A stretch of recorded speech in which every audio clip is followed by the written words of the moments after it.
Hello student, welcome in electrochemistry class. Myself Dr. Kalpana Khandetwar. Today we will study Colrosh ka niyam, Colrosh law.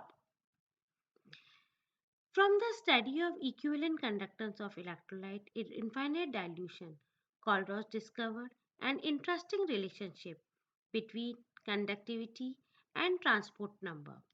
At 25 degrees centigrade, the value of equivalent conductivity at infinite dilution for some electrolyte are given below. कॉलरॉश के अनुसार विद्युत उपघटकों के ऐसे युग्म जिनमें घनाएं या ऋणायन समान हो के लिए अनंत अनुता पर तुलंकी चालकता का अंतर स्थिर ताप पर स्थिर होता है, जैसे कि निम्नलिखित से स्पष्ट है। स्टूडेंट्स, सबसे पहले यहाँ हमें यह पता होना चाहिए अनंत अनुता पर तुलंकी चालकता क्या होती है। अनंत अनुता मतलब इनफाइनाइट डाइल्यूशन हम यदि करेंगे तो उसकी ये जो आएगी इक्विवेलेंट कंडक्टेंस उसे हम कहते हैं इनफाइनाइट डाइल्यूशन पर इक्विवेलेंट कंडक्टिविटी। अब ये कब होती है? हम एक बार एक इलेक्ट्रोलाइट लेते हैं और उसकी कंडक्टिविटी नोट करते हैं। हम उसका डाइल्यूशन बढ़ाते जाते हैं और कंडक्टिविटी नोट करते जाते हैं।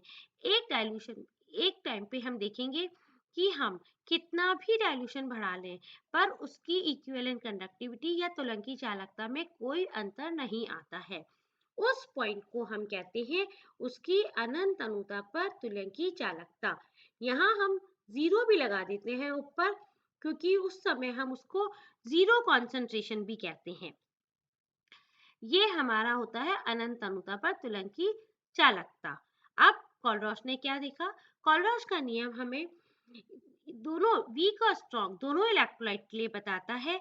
इससे हम बहुत सारी वैल्यूज कैलकुलेट कर पाते हैं जो हम ऑर्डिनरी ग्राफ से नहीं कर पाते हैं। अब इसने क्या देखा? इसने देखो विद्युत उपघटक लिथियम बेराइड LiBr LiCl दोनों की वैल्यू की। हमने यहाँ पे क्या किया? ब्रोमीन को रिप्लेस किया क्लोराइड आयन से। तो हमने जब इनकी इक्विवेलेंट कंडक्टिविटी निकाली तो इनका जो डिफरेंस था वो देखो 2.06 आया। अब हमने NaBr और NaCl हमने यहाँ पे Br को रिप्लेस किया क्लोराइड आयन से, ब्रोमाइड आयन से रिप्लेस किया क्लोराइड आयन से। तो इनकी जो इक्विवेलेंट कंडक्टिविटी में डिफरेंस आया अगेन वो 2.06 आया।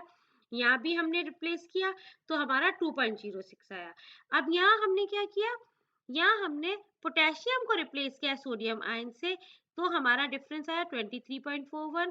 यहाँ भी हमने ऐसे ही किया तो हमारा डिफरेंस सेम आया। यहाँ भी हमने किया तो हमारा डिफरेंस सेम आया। अब ये क्या कहता है? उपरोक्त से स्पष्ट है कि धनायन समान होने पर ब्रोमाइड आयन को क्लोराइड आयन द्वारा विस्थापित करने पर अनंत अनुता पर तुलंकी चालकताओं के मान में 2.06 का अंतर रहता है। इसी प्रकार ऋणायन समान होने पर सोडियम आयन तथा पोटेशियम आयन का विस्थापन करने पर अनंत अनुता पर तुलंकी चालकताओं के मान में 23.41 का अंतर रहता है। इन तथ्यों के आधार पर कॉलरॉश ने एक नियम प्रतिपादित किया जिसे कि कॉलरॉश का नियम कहते हैं। इस नियम के अनुसार विद्युत उपघटकों की अनंत अनुता पर तुलंकी चालकता के प्रत्येक आयन का एक निश्चित योगदान होता है, परंतु विद्युत उपघटक की अनंत अनुता पर तुलंकी चालकता उसके दोनों आयनों की तुलंकी चालकताओं के योग के बराबर होता है। अनंत अनुता पे क्या होगा? जितना भी डिसोसिएशन होना था वो पूर्ण रूप से कंप्लीट हो जाएगा। तो उसने कहा कि जो इक्विवेलेंट कंडक्टेंस या तुलंकी चालकता होता है वो दोनों के योग के बराबर होता है। यहाँ पे ये क्या है? लैम्डा इंफिनिटी अनंत अनुता पर विद्युत उपघटक की तुलंकी चालकता है। लैम्डा ए अनंत अनुता पर ऋणायन की तुलंकी चालकता है। लैम्डा सी क्या है? अनंत अनुता पर धनायन की तुलंकी चालकता है। It is clear from the above table that when the bromine ion is replaced by chloride ion, a constant difference of 2.06 is produced in the value of conductivity at infinite dilution. Similarly, when potassium ion is replaced by sodium ion, a difference of 23.41 is observed. Anion remaining the same. In other words, Each ion makes a certain definite contribution to the conductivity of solution. Hence, in 1875, Colruyt initiated a law known as Colruyt's law. It states that equivalent conductance of an electrolyte at infinite dilution is equal to the sum of equivalent conductance of the component ions. Mathematically, lambda infinite is equals to lambda 0a, lambda infinity at a and c. The value of these are the ionic conductance of anions and cation respectively at infinite dilution. Students, मैंने पहले ही बताया ये नियम हमारा बहुत सारे uses में आता है अलग अलग इलेक्ट्रोलाइट्स के लिए। हम उसके इंपॉर्टेंस पढ़ेंगे। दुर्बल विद्युत उपघटे की अनंत अनुता पर तुलंकी चालकता का निर्धारण। स्टूडेंट्स, दुर्बल विद्युत उपघटे की अनंत अनुता हम नहीं निकाल पाते हैं क्योंकि जब हम ग्राफ प्लॉट करते हैं इसके concentration under root of concentration और कंडक्टेंस के बीच में, तब हम स्ट्रॉन्ग इलेक्ट्रोलाइट के लिए करते हैं तब तो क्या होता है कि वो देखो ऐसे यदि ग्राफ हमने ड्रॉ किया, यदि हम सपोज यहाँ पे इमेजिन करें कि हमारा वो है एक्स एक्सिस पे हमारा अंडर रूट कॉन्सेंट्रेशन है, तो हम देखेंगे स्ट्रॉन्ग इलेक्ट्रोलाइट के लिए तो वो इस तरह से बढ़ेगा। मतलब यदि हम उसको एक्सट्रापोलेट करेंगे तो हम इस वैल्यू पे जहाँ हमारा इक्विवेलेंट कंडक्टेंस की वैल्यू थी हम उस ग्राफ को देख के पता कर सकते हैं। पर यदि वीक इलेक्ट्रोलाइट होता है तो क्या होता है, जब हम उसकी कॉन्सेंट्रेशन कम करेंगे तो हमारा डाइल्यूशन बढ़ेगा, तो उसकी वैल्यू ये एकदम से बढ़ती है। क्यों? क्योंकि वीक इलेक्ट्रोलाइट की आयनाइजेशन बढ़ जाएगा। आयनाइजेशन बढ़ने से क्या होगा, उनकी मोबिलिटी इंक्रीज हो जाएगी और नंबर ऑफ आयंस बढ़ जाएंगे। दोनों कारण होने से उनकी कंडक्टेंस में एकदम से बहुत तेज उछाल आता है। और जो कि मैंने अभी आपको बताया, मैं यहाँ ग्राफ वो करना भूल गई, यदि हम यहाँ पे देखेंगे तो अब वो ग्राफ हमारा यू ना जाके स्ट्रेट जाएगा, मतलब वो हमारी इस एक्सिस के पैरेलल चलेगा, तो हम उसको उस पॉइंट पे नहीं निकाल पाएंगे। हम जीरो कॉन्सेंट्रेशन पे हम उसकी इक्विवेलेंट कंडक्टेंस नहीं निकाल पाएंगे, तो उसको हम कोलरॉस नियम से आराम से निकाल लेंगे। अब कैसे निकालेंगे हम देखते हैं। चूंकि दुर्बल विद्युत उपघटे का अनंत अनुता पर पूर्णतः वियोजन नहीं होता है, अतः इसके लिए अनंत अनुता पर तुलंकी चालिका का निर्धारण व्हीटस्टोन-ब्रिज द्वारा संभव नहीं होता। इसके लिए कोलरॉस नियम का उपयोग किया जाता है। माना कि हमें दुर्बल विद्युत उपघटे CH3COH की अनंत अनुता पर तुलंकी चालकता ज्ञात करनी है। इसके लिए HCl, CH3CONA और NaCl ये तीनों क्या है, स्ट्रॉन्ग है। सभी प्रबल विद्युत उपघटे के लिए लैम्डा इंफिनिटी का मान व्हीटस्टोन ब्रिज विधि द्वारा ज्ञात कर लेते हैं। माना कि ये क्रमश XYZ है, अतः कोलरॉस नियम के अनुसार देखो अभी ये नियम बताया आपको, ये इंफिनिटी बराबर होगा हाइड्रोजन आयंस का इक्विवेलेंट कंडक्टेंस और क्लोराइड आयंस का इक्विवेलेंट कंडक्टेंस। इसको हमने x दे दिया, अब ये बराबर हो गया, ये हमने y दे दिया, इसको भी हम लिख लेंगे, ये हमने z दे दिया। अब देखो हम यदि CH3COH के लिए लिखें तो हमारी इक्वेशन क्या हो जाएगी, CH3COH हाइड्रोजन आयंस और CH3OH। अब ये इक्वेशन हम कैसे बना सकते हैं, हम देखो फर्स्ट इक्वेशन और सेकंड इक्वेशन को जोड़ देते हैं। तो हाइड्रोजन आयंस, देखो ये हाइड्रोजन और क्लोराइड, फिर ये दोनों ये जुड़ गई, फिर इसमें से हम ये माइनस कर देते हैं। माइनस हम क्यों कर रहे हैं, क्योंकि हमें केवल ये वाली टर्म और ये वाली टर्म चाहिए। अब हम जब माइनस करेंगे तो देखो ये पॉजिटिव टर्म है, ये नेगेटिव टर्म है, तो ये दोनों कट जाएंगी। ऐसे ये पॉजिटिव टर्म है, ये नेगेटिव टर्म है, ये दोनों कट जाएंगी। तो हम लिख सकते हैं x plus y minus z. तो हमारी इक्वेशन हमारी ये आ गई जो हमें चाहिए थी। तो हम x की वैल्यू, y की वैल्यू और z की वैल्यू रख के हम CH3COH की अनंत अनुता पर तुलंकी चालकता ज्ञात कर सकते हैं। Application of Colruyt's law. Determination of ionization constant of weak electrolyte. Weak electrolyte in aqueous solution ionize to a very small extent. The extent of ionization is described in terms of degree of ionization. In solution, The ions are in dynamic equilibrium with the unionized molecules. Such as equilibrium can be described by a constant called ionization constant.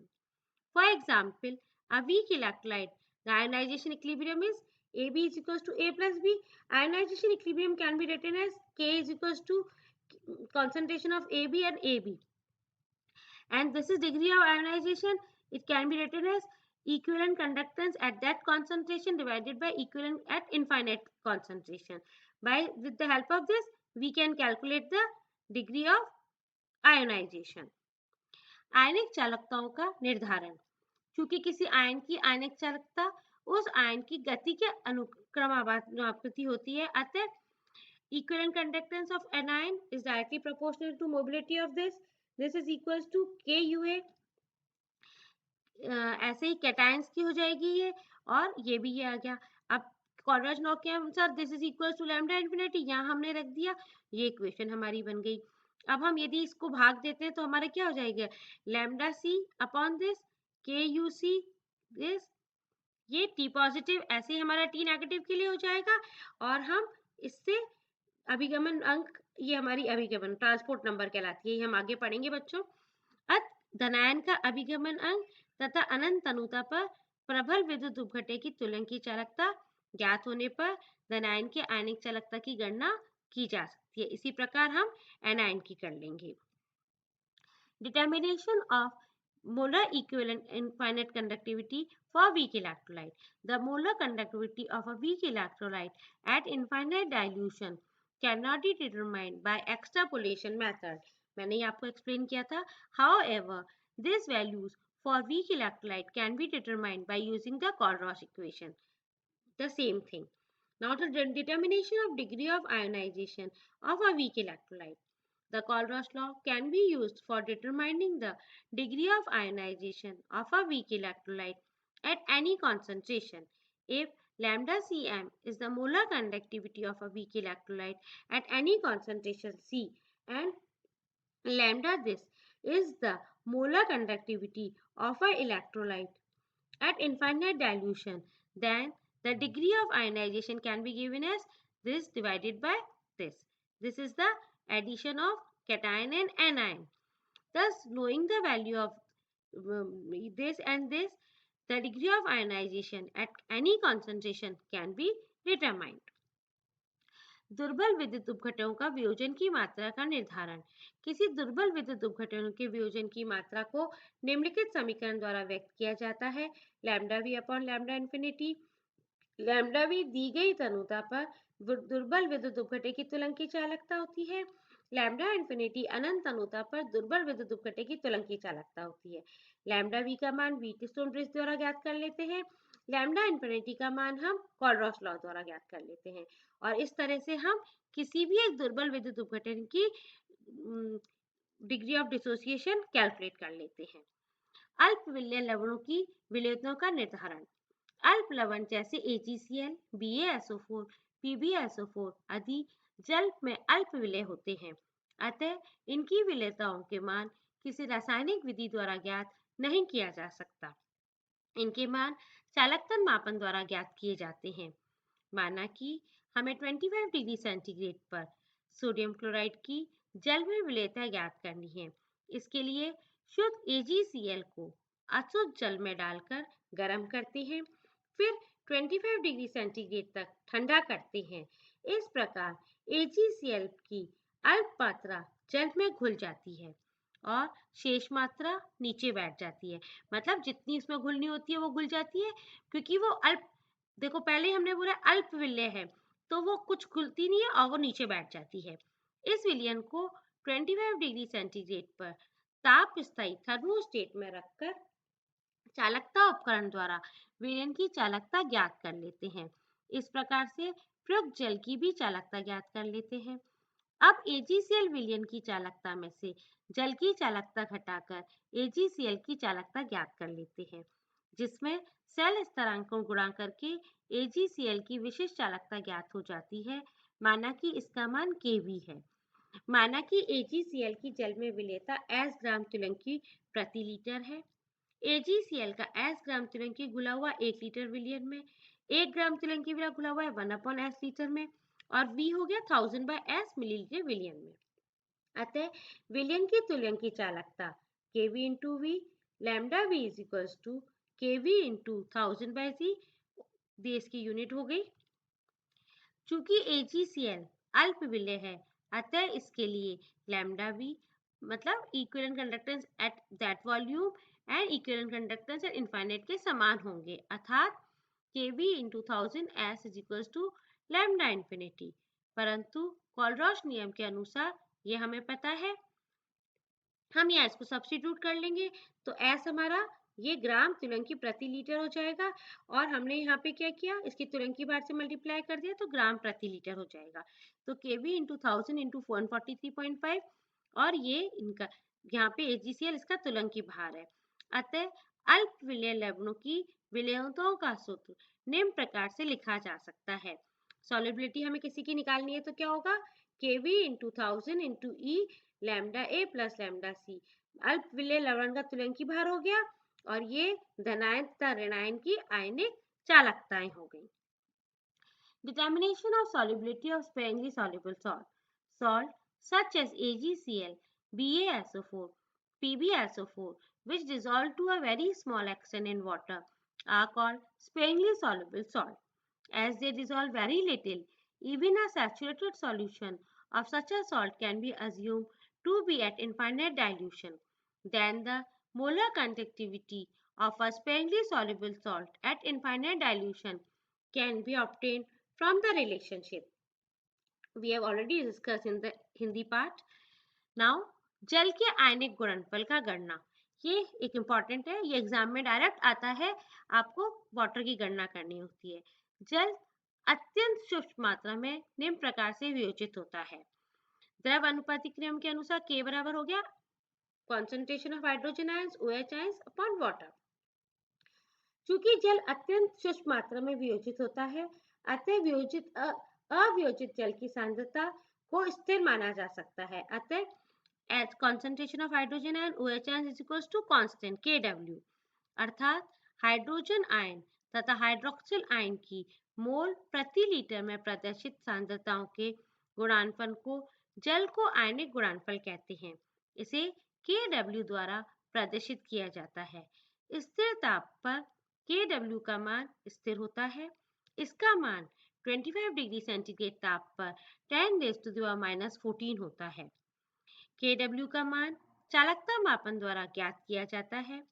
25 degree ताप पर शुद्ध जल की विशिष्ट चालकता 5.54 into 10⁻⁸ पर ओम पर centimetre होती है। अतः 1 लीटर जल जिसमें उसका 1 ग्राम तुलंकी है कि तुलंकी चालकता 5.54 इंटू 10⁻⁸ इंटू 1000 या ये इतनी ओम होती है, अर्थात लैम्डा भी हमें पता चल गया इतना होता है।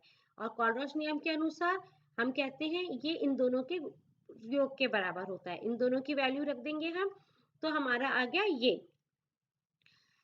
जल के एक अणु का वियोजन निम्न प्रकार से होता है, ये हमने यहाँ लिख दिया, ये degree of lambda we upon lambda infinity, lambda v की वैल्यू हमने यहाँ निकाली है अभी, और लैम्डा इन्फिनिटी ये हो गई। इसका मतलब हमारा इनका ये कितना आ रहा है, डिग्री ऑफ डिसोसिएशन 1.1 इंटू 10⁻⁻7, ये इनका कांस्टेंट वैल्यू हो गई। तो ये इन दोनों को मल्टीप्लाई करेंगे तो हमारा आ जाएगा 1.02 इंटू 10⁻14, ये जल का आयनिक गुणनफल होता है। हम एक दो न्यूमेरिकल आपको एक्सप्लेन कर देते हैं जिससे आप न्यूमेरिकल कर पाओ। ये क्या कह रहा है, a deci normal solution of NaCl has specific conductivity equal to this. If ionic conductance of sodium and chloride ions are these 43 and 65 inverse ohm, calculate the degree of dissociation. हमें degree of dissociation कैलकुलेट करना है। हमें degree of dissociation का formula पता है, lambda we upon lambda infinity होता है। अब लैम्डा वी हमें कैलकुलेट करना है। लैम्डा वी बराबर क्या होता है, देखो this into this upon normality, ये हमें पता है, ये हमें पता है, ये हम निकाल लेंगे, ये हमें पता है दोनों, ये हम निकाल लेंगे, और इससे हम ये निकाल लेंगे आंसर।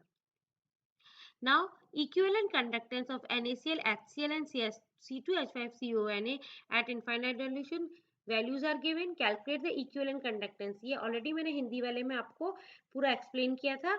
ये देखो 1 और 2 को प्लस करेंगे और 3 को माइनस करके और हम ये निकाल सकते हैं। Third, the conductivity of saturated solution of NaCl, AgCl at 298 Kelvin is found to be 1.382 into 10⁻⁻6 Siemens per centimeter. Find its solubility. Solubility calculate करनी है। solubility का फॉर्मूला भी हमने कैलकुलेट किया। देखो ये हमें दिया हुआ है और ये हम निकाल लेंगे with the help of Kohlrausch law, और ये हम उससे solubility हम किसी भी सॉल्ट की कैलकुलेट कर सकते हैं। Thank you.